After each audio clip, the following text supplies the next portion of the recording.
অধিকাংশ স্ত্রীরা জাহান্নামে যাবে স্বামীকে শুধু একটি কথা বলার কারণে। বুখারী শরীফের সহিহ হাদিস 29 নম্বর হাদিস, আল্লাহ রাসূল সাল্লাল্লাহু আলাইহি সাল্লাম বলেন, স্ত্রীরা যদি স্বামীকে একটি কথা বলে আর ওই একটি কথা বলার কারণেই আল্লাহ পাক তাকে জাহান্নামে দিবে। এই হাদিসটা বিশ্বাস করেন, যতবার আমি পড়েছি ততবার আমি চিন্তা করি আমার মা, আমার বোন, আমার আত্মীয় স্বজন আর আমার পাড়া প্রতিবেশীর কথা। তারা না বুঝে প্রতিনিয়ত স্বামীকে এই কথাগুলো বলে বলে নিজের স্থানটাকে জাহান্নামের অতল গহ্বরে তারা নিয়ে চলে যাচ্ছে। অথচ আল্লাহ রাসূল বলেন, যদিও এই স্ত্রী নামাজি হয়, যদিও এই স্ত্রী দানশীল হয়, পর্দাশীল হয়, পাহাড় পরিমাণ সওয়াবের অধিকারী হয়, কিন্তু স্বামীকে ঘরোয়াভাবে তাকে গোপনে, কেউ শোনে নাই, শুধু গোপনে একটা কথা বলেছে, আর এই কথাটা বলার কারণে আল্লাহ পাক ওই স্বামীকে, ওই স্ত্রীকে জাহান্নামে দেবে। মুসলমান ভাইরা আমার খুব মনোযোগ দিয়ে শুনে নেন। সহিহ বুখারী 29 নম্বর হাদিস, আল্লাহ রাসূল বলে দিয়েছেন, আমি যখন মেরাজের জগতে চলে গেলাম, মেরাজে যাওয়ার পরে আমাকে যখন জান্নাত এবং জাহান্নামগুলো ঘুরিয়ে ঘুরিয়ে দেখানো হলো, আমার ভাই যখন আমাকে জিবরাইল জাহান্নামে নিয়ে চলে গেলেন, জাহান্নামে যাওয়ার পরে আমি যখন জাহান্নামীদের দৃশ্যগুলো দেখতেছিলাম, জাহান্নামের পাশে দাঁড়িয়ে যখন দৃশ্যগুলো আমি দেখতেছিলাম, আমি দেখলাম উরিতুন নারা ফাইদা আকতারু আহলিহার নিসা ও ইয়াকফুর, জাহান্নামের অধিকাংশ নারীগুলো হলো জাহান্নামী, অধিকাংশ জাহান্নামী হলো নারী জাতি।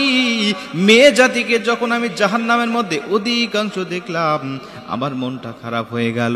আমি আমার ভাই জিবরাইলকে ডাক দিয়া বললাম, ভাই জিবরাইল, এরা মহিলারা কেন জাহান্নামে এসেছে? কি লা ইয়াকফুরুনা বিল্লাহ, এরা কি আল্লাহর সাথে কুফরি করার কারণে জাহান্নামে এসেছে?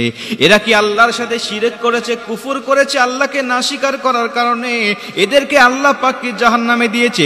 আমার ভাই জিবরাইল ডাক দিয়া বললেন, হুজুর, এই সমস্ত মহিলাদেরকে আল্লাহ পাক কুফরি করার কারণে জাহান্নামে দেয় নাই, এদেরকে শুধুমাত্র জাহান্নামে দেওয়া হয়েছে একটি কারণে, কিলা ইয়াকফুরুনাল আশিরা, এদেরকে আল্লাহ পাক জাহান্নামে দিয়েছেন শুধুমাত্র একটা কারণ, আর এটা হলো ওয়ায়াকফুরুনাল ইহসান। প্রত্যেকটা স্বামী ছিল এদের, যারা তার সাথে ইহসান করত, ভালোবাসতো, প্রত্যেকটা স্বামী তাদের হকগুলো আদায় করার চেষ্টা করত। স্ত্রীও ভালোভাবে স্বামীর সাথে মহব্বতে চলাফেরা করত, কিন্তু মাঝে মাঝে একটা কথা স্বামীকে বলে ফেলতো। এরা হলো প্রত্যেকজন ছিল স্বামীর অবাধ্য স্ত্রী, মাঝে মাঝেই তারা স্বামীর অবাধ্য হয়ে যেত, আর মুখ দিয়ে একটা কথা উচ্চারণ করত, আর সেটা হলো কোনোদিন যদি স্বামীকে তাকে অবহেলার কারণে অথবা না পারার কারণে, অপারগতার কারণে যদি স্বামীকে তার চাহিদা মতো কোনো কিছু দিতে ব্যর্থ হতো, যদি কোনো পোশাক কিনতে বলেছে কিন্তু কিনতে দিতে পারে নাই, যদি কোনো ভালো খাবার খেতে চেয়েছে কিন্তু খাবার দিতে পারে নাই, বা কোথাও বেড়াতে চেয়েছে কিন্তু বেড়াতে নিয়ে যেতে পারে নাই, এই যে সারা জীবন ইহসান করেছে, ভালোবেসেছে, আদর করেছে, হকগুলো আদায় করার চেষ্টা করেছে, কিন্তু একটা দিন ব্যর্থ হওয়ার কারণে, একটা দিন স্ত্রীর চাহিদা পূর্ণ না করার কারণে ওই স্ত্রী সারা জীবনের অবদানের কথা ভুলে যায়, আর স্বামীকে বলে, আমি তোমার কাছ থেকে কোনোদিন ভালো কিছু পেলাম না। জোরে কন্যা আমি তোমার কাছ থেকে কোনোদিন ভালো কিছু পেলাম না, কোনো কিছু চেয়ে পেলাম না, কোনো দিন ভালো খাবার পেলাম না, ভালো ব্যবহার পেলাম না, ভালোবাসা পেলাম না। এই যে বিভিন্ন ভাবে সারা জীবনের অবদানের কথা ভুলে গিয়ে একটা কথা বলে সে অস্বীকার করলো, আল্লাহ রাসূল বলেন, এই যে অস্বীকার করার কারণে, একটা কথা বলার কারণে আল্লাহ পাক ওই মহিলার উপরে এতটা রাগান্বিত হয়ে যায়, সারা জীবনের আমলগুলো বরবাদ করে, সারা জীবনের নামাজ, সারা জীবনের রোজা, সারা জীবনের পর্দাশীলতা, সব ভালো কাজগুলোকে আল্লাহ ধামা চাপা দিয়ে ওই মহিলাকে জাহান্নামে দিবে। মুসলমান মা বোনেরা আমার, এর জন্য আমি আপনাদেরকে বলতে চাই, আপনারা কষ্ট করে নামাজ আদায় করেন।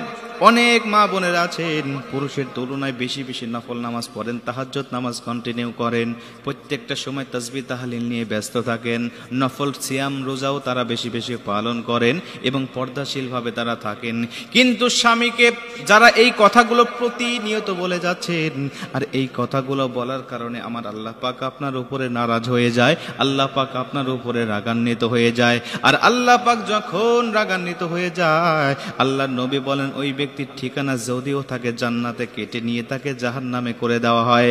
আর আল্লাহ পাক যদি কোনো ব্যক্তির উপরে সন্তুষ্ট হয়ে যায়, ওই ব্যক্তির ঠিকানা যদিও থাকে জাহান্নামে, আল্লাহ পাক মুহূর্তের মধ্যে জাহান্নামের তালিকা থেকে নামটা কেটে তার তালিকায়, জান্নাতের তালিকায় তার নামটা বরাদ্দ করা হয়। জোরে কোন সুবহানাল্লাহ। জাহান্নাম জাহান্নামের তালিকা থেকে নামটা কেটে আল্লাহ পাক তাকে জান্নাতে দিয়ে দেয়। এজন্য আল্লাহকে সন্তুষ্ট করতে হবে, এই চিন্তা এই চেতনা আমাদের থাকতে হবে। মা বোনদেরকে বলি, স্বামীরা আপনাদেরকে কোনোদিন যদি কোনো কিছু না দিতে পারে, আপনি সারা জীবনের অবদানের কথা ভুলে যাবেন না। একটা স্ত্রীর জন্য স্বামীর অনেক অবদান আছে। আপনার স্বামী আপনাকে কতটা ভালোবাসে এটা সে প্রকাশ করতে পারে না, ছেলেরা প্রকাশ করতে পারে না, কিন্তু মেয়েরা সহজেই প্রকাশ করতে পারে। এজন্য অনেক মেয়েরা আছেন যারা স্বামীদেরকে ভুল বুঝে মাঝে মাঝে তর্ক করে বিভিন্ন ঝগড়া ফাসাদ করে বিভিন্ন রকম অশ্লীলতা, বিভিন্ন রকম অশান্তি, অরাজকতা সংসারের মধ্যে ছড়াতে চায়। এজন্য আপনাকে বুঝতে হবে এই আয়াতগুলো, এই কথাগুলো, এই হাদিসগুলো বেশি বেশি প্রচার করে, বেশি বেশি মানুষের মাঝে আলোচনা করে এই কথাগুলো তাদেরকে জানাতে হবে। কারণ অধিকাংশ মা বোনেরা এইগুলো না জেনেই বেশিরভাগ এগুলো করে যাচ্ছে। আল্লাহ অবশ্যই আমাদেরকে হেদায়েত দান করবেন।